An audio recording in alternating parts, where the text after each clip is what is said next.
JLN education group Rajasthan, all India यूनानी तिब्बी conference नई दिल्ली और ऑल इंडिया यूनानी तिब्बी कांग्रेस राजस्थान और हमदर्द लेबोरेटरी नई दिल्ली के सहयोग से जयपुर में राष्ट्रीय कॉन्फ्रेंस का आयोजन किया गया। देश में यूनानी चिकित्सक सेवा की जानकारी देने और इस संबंध में हो रही प्रगति की समीक्षा करने के लिए 21वीं सदी में यूनानी चिकित्सा का महत्व और प्रभावकारिता शीर्षक में 2 दिवसीय सम्मेलन आज इंदिरा गांधी पंचायत राज संस्थान में आयोजित किया गया और जयपुर आयुष एवं तकनीकी शिक्षा मंत्री डॉक्टर सुभाष गर्ग ने विचार व्यक्त करते हुए कहा कि मैं यूनानी चिकित्सा के प्रचार प्रसार में भाग लेने का प्रयास करूंगा और इस उपचार पद्धति में उत्पन्न होने वाली बाधाओं को दूर करूंगा।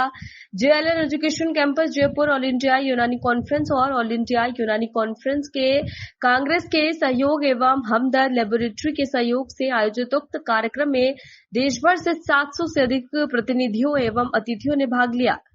और मेरा स्पष्ट रूप से मानना है कि अगर देश को और प्रदेश को आगे बढ़ाना है और एक निरोगी राजस्थान का संकल्प या निरोगी भारत का संकल्प को पूरा करना है तो देश के केंद्रीय सरकार को चाहिए कि इंटीग्रेटेड हेल्थ पॉलिसी का मॉडल डेवलप करे।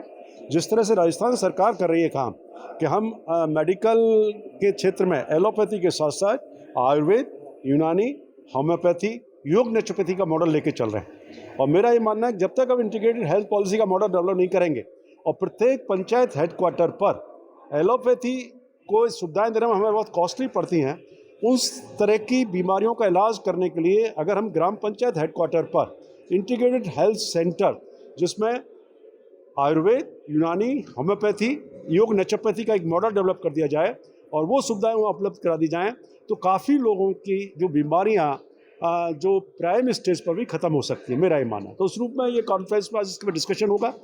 लोग अपने एक्सपर्ट्स की भी बात मैंने सुनी है, उन्होंने भी कुछ कहा है कि medicine has no religion. Sir, कुछ ऐसे शिकायतें आती हैं कि जो आपके आयुर्वेद के अस्पताल हैं उनकी बद से बदतर हालत है। जैसे टोंक का एक मैं आपको उदाहरण दूँ कि टोंक का जो आयुर्वेदिक का जो अस्पताल है उसमें देखिए बिल्कुल हो सकता है। उसका कारण ये रहा है, मैंने तो गवर्नमेंट ऑफ इंडिया को लिखा है कि मेडिकल हेल्थ का जो टोटल बजट होता है उस टोटल बजट का कम से कम 20% हिस्सा आयुष को देना चाहिए, जिससे कि हम ग्रास रूट लेवल पर वो सुविधाएं दे सकें। तो फाइनेंशियल क्रंच की वजह से कई बार प्रॉब्लम आती है, लेकिन अब चीज़ें सुधर रही हैं। हमने 1000 के करीब Ayush health wellness centre develop किए, वहाँ की ब्रांडिंग की है, लोगों को अच्छा लगने लगा है। लोगों में कोरोना के बाद देखें तो लोगों में इसके प्रति विश्वास भी बढ़ा है आयुष के प्रति। आपको ये जानकर खुशी होगी कि राजस्थान ऐसा पहला स्टेट है जिसमें माननीय मुख्यमंत्री महोदय ने घोषणा करके बजट घोषणा के अनुसार 249 यूनानी चिकित्सकों की भर्ती का अनाउंसमेंट ही नहीं किया, उनकी प्रक्रिया शुरू की जा चुकी है। ये राजस्थान जैसे आइडियल स्टेट में पहली बार संभव हो सका है।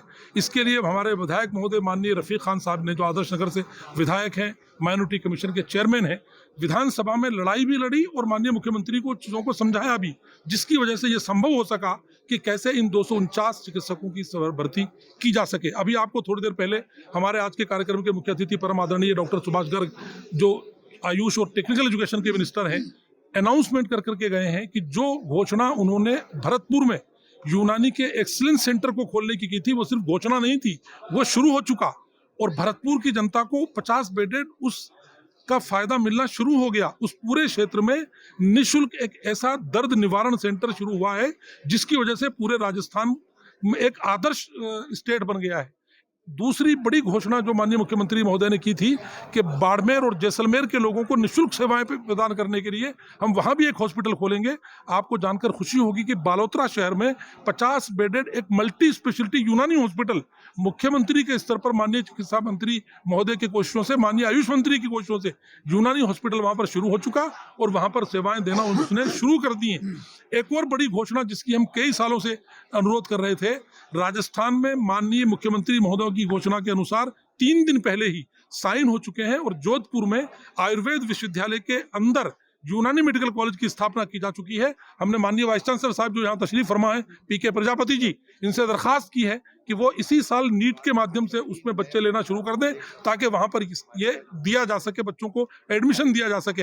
ये वो ऐतिहासिक काम है जो हिंदुस्तान के किसी स्टेट में न होकर के मुख्यमंत्री महोदय अशोक गहलोत जी की सरपरस्ती में राजस्थान में शुरू हुए हैं। हम बहुत शुक्रगुजार हैं मुख्यमंत्री महोदय के।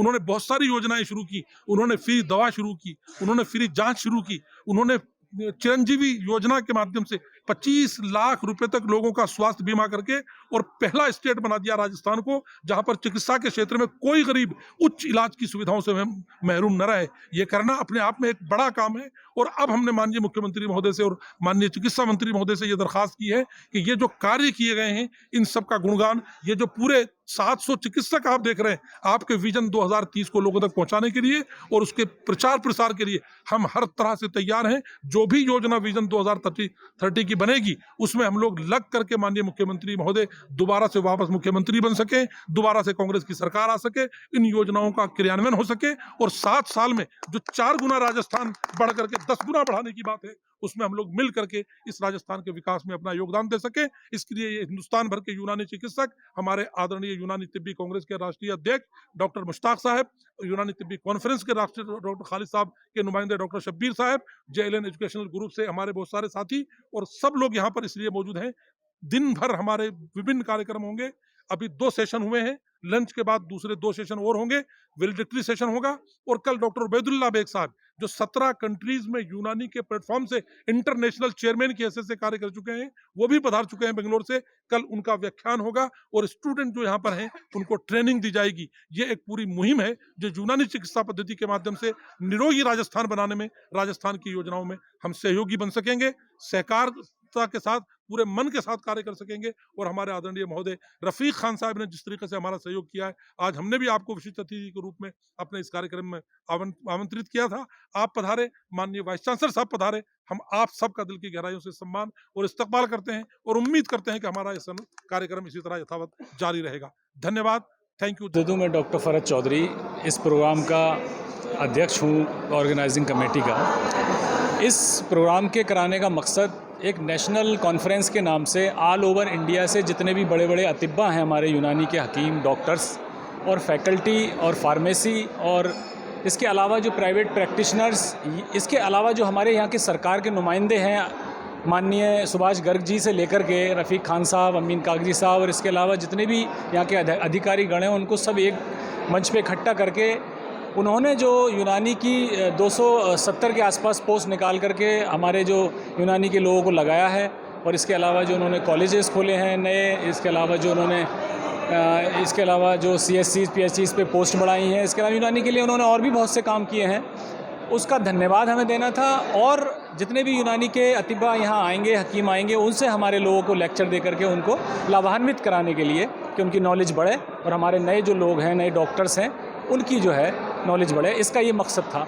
यूनानी के प्रचार और प्रसार के लिए भी एक मकसद था कि यूनानी का प्रचार और प्रसार दुनिया में, हिंदुस्तान में हो। ये नेशनल लेवल की कॉन्फ्रेंस है और ये वैसे तो इससे पहले बहुत कॉन्फ्रेंस हुई है, लेकिन ये पहली अपनी कॉन्फ्रेंस ऐसी है जिसमें 500 लोगों की गैदरिंग हुई।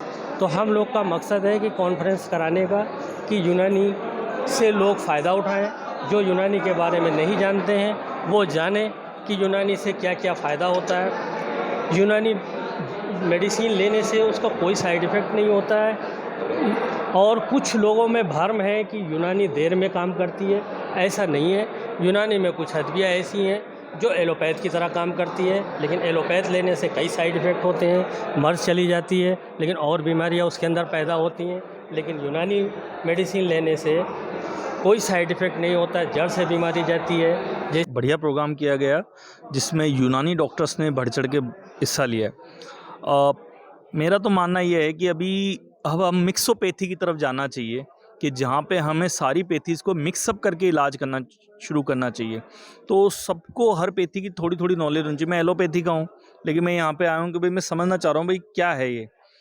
और हम लोगों ने इसी मुहिम के अंतर्गत हम एक सर्टिफिकेट कोर्स भी चला रहे हैं जो यूनानी डॉक्टर्स को हम लोग डायबिटीज़ के बारे में डिटेलिंग, जो एलोपैथी की डिटेल नॉलेज हम प्रोवाइड करा रहे हैं। और हम 2 बैच ऑलरेडी सक्सेसफुली निकाल चुके हैं।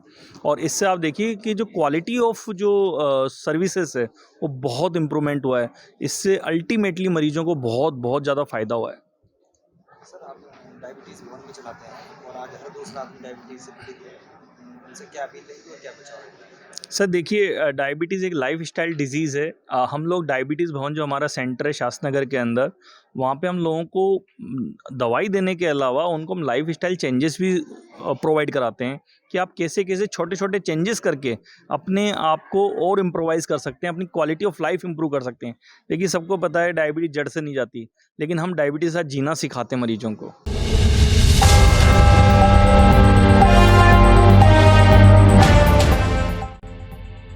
हम हैं एक्सप्रेस न्यूज़ भारत। आइए हमारे साथ जुड़ने के लिए संपर्क करें।